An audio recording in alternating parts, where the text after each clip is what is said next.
আজকে তৃতীয় দিনের মতো বরিশালের প্রাঙ্গণে বরিশালের ছাত্র জনতা সকলে ঐক্যবদ্ধ হয়ে জড়ো হয়েছে। আমাদের আজকে জড়ো হওয়ার প্রধান উদ্দেশ্য হচ্ছে আমরা চাই ভারতীয় আধিপত্যবাদ বিরোধী অগ্রণী সেনানী জুলাই আন্দোলনের অগ্রনায়ক শহীদ ওসমান হাদীর হত্যার বিচারের দাবি এবং তিনবারের সফল প্রধানমন্ত্রী দেশনেত্রী বেগম খালেদা জিয়ার জন্য তার রুহের মাগফিরাত কামনা করা।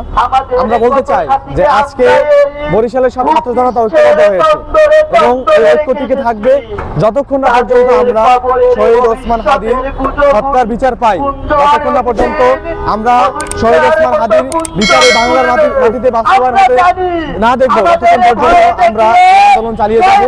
আমাদের এই ঐক্যবদ্ধ আন্দোলন চলতে থাকবে এবং প্রশাসনের কাছে আমরা তথ্য আহ্বান রাখতে চাই, আপনাদের চোখে আঙুল দিয়ে বলতে চাই আপনারা সতর্ক হন।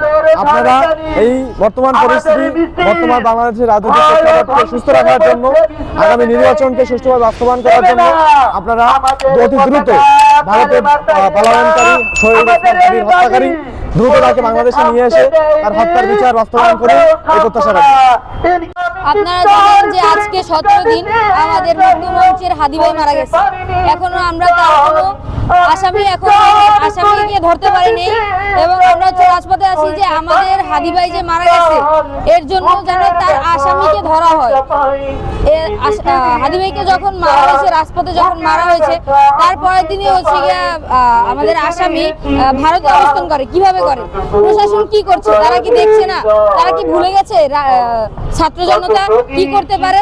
তারা কি ঘরে বসে হাত ঝুঁকিয়ে বসে থাকবে? তারা কি আমাদের হাদী ভাইয়ের আসামিকে ধরবে না? আমরা রাজপথে আছি, আমরা রাজপথেই থাকবো।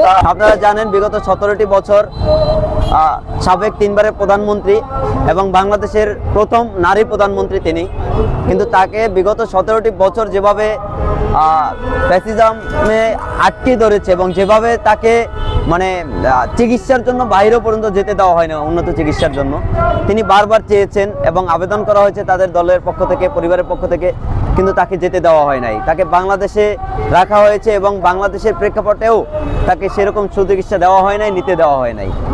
সেক্ষেত্রে আমি মনে করি যদিও মৃত্যু আল্লাহর হাতে, হায়াত মওত, তারপর আমার মনে হয় মৃত্যুর কাছে অবশ্যই শেখ হাসিনা বা আওয়ামী লীগ কিছুটা দায়ী। কারণ যদি তিনি উন্নত চিকিৎসা বাইরে গিয়ে নিতে পারতেন, হয়তোবা তিনি আমাদের মাঝে আরও কয়েক বছর জীবিত থাকতেন। তো সেই জায়গা থেকে স্পষ্টই মনে হচ্ছে যে এখানে তারা দায়ী রয়েছে।